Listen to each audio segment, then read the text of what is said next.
In the cauldron of Port of Spain, during the third test in April 1989, Indian captain Dilip Vengsarkar played a gusty and composed knock under immense pressure, facing a ferocious West Indies pace attack, including Malcolm Marshall, Ian Bishop, Curtly Ambrose and Courtney Walsh. Dilip Vengsarkar stood tall with a defiant 62 runs of 158 deliveries, spending over 216 minutes at the crease. His innings laced with 5 elegant boundaries. It was not just about the runs, it was about character, grit and the leading from the front when his team needed it most. Against a barrage of short pitch bowling and relentless hostility, Dilip Vengsarkar displayed true class and resilience. Let's rewind the clock and relive Dilip Vengsarkar's brave stand against the Caribbean firepower. 2 wickets down for 60, and here comes the beleaguered Indian captain Dilip Vengsarkar. And luckily he hasn't hit his own best form. The side is struggling and India needs him today. 60 for 2 has been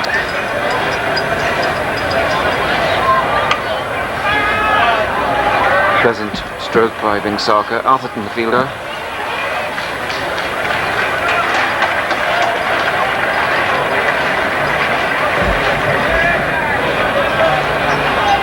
Here's the man who hit him on the head, Ian Bishop.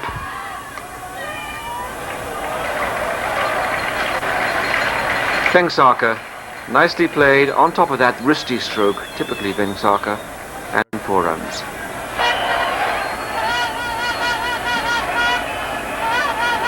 The sense 5 wickets down, 83 runs on the board. Here comes Bishop. A little bit of luck there for Vengsarkar. That edge might have gone anywhere at all. It went on the ground. Indication that the pitch is losing some of its pace. The ball not carrying to the close. Over the middle stump.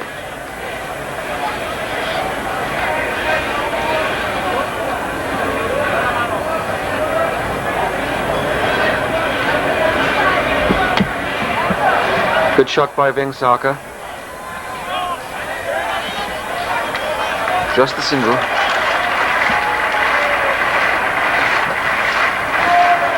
Phil Simmons, a substitute fielder. Bright sunshine now as Richards goes to Vengsarkar. Oh, that was quite straight.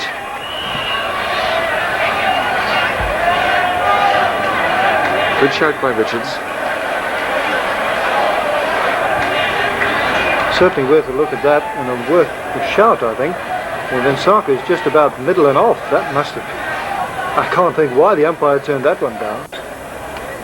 121 for 6. Richards.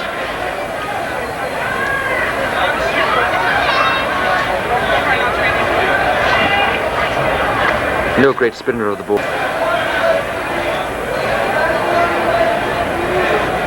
Ambrose to Vengsarkar. Nicely controlled, just a forward defensive stroke, but West Indies have no need to employ third men or fielders back there to save for. So many runs to play with, and they're all up there for the catch.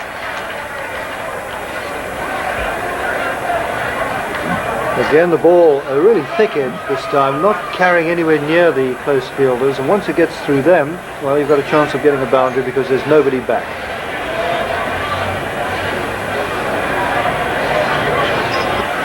Just coming up to the close of the day's play.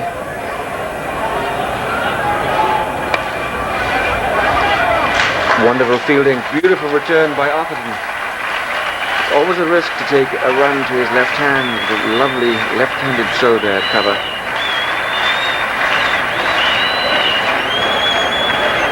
Yes, he's one of the better fielders amongst the West Indians.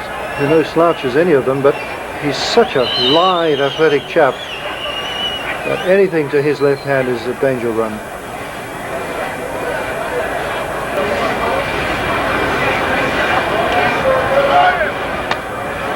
That's beautifully played, and that's a half volley.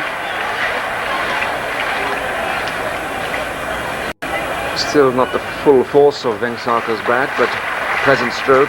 2 runs to him.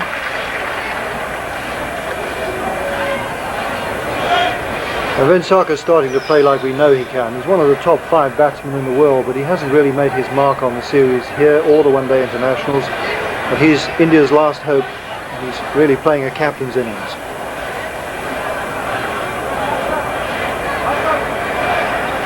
Look at the speed and athleticism of Atherton.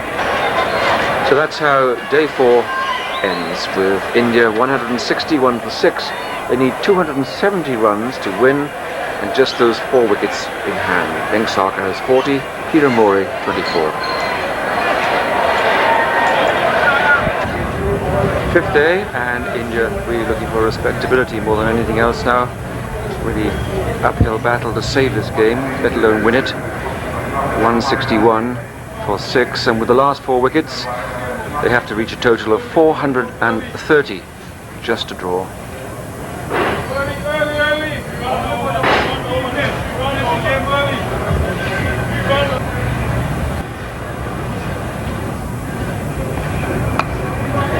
Well, some more luck for Vengsarkar. Play the ball well away from the body, but you need a bit of luck.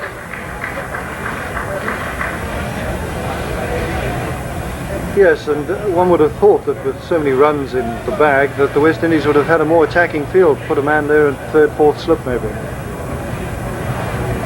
For Indian supporters, Marshall again to Vengsarkar.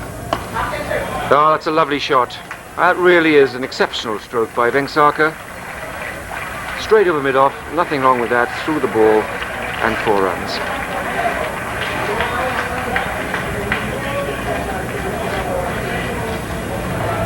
Well, there's nothing to be lost now by the Indian captain. He's in with the last couple of players, and he might as well give it a go.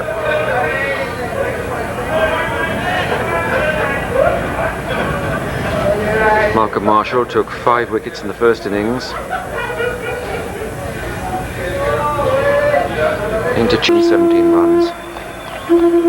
Awkward lifting ball to round off the match. Vengsarkar just fended it to Logie at short leg. Made a useful catch low down. And Malcolm Marshall's 6th wicket, so 11 wickets in the match. Dilip Vengsarkar's gritty knock was one of the few bright spots in an otherwise gloomy Indian batting display. His composed 62 runs added a layer of respectability to Indians' total of 213, which looked fragile with wickets crumbling at the other end like a house of cards. Despite his valiant effort, the mighty West Indies were simply too strong. They clinched victory by a commanding margin of 217 runs and sealed the 4-match series 2-0, stamping their dominance yet again on home soil. The match belonged to the legendary Malcolm Marshall, who tore through the Indian batting lineup with sheer pace and precision, claiming a sensational 10-wicket haul and rightfully earning the Player of the Match honors. But here's the question: how do you rate Indians' overall performance on this tough 1989 Caribbean tour? Was it a fight worth remembering or a tour to forget? Share your thoughts in the comments below. If you like this video, please comment, share and subscribe. Thanks for watching.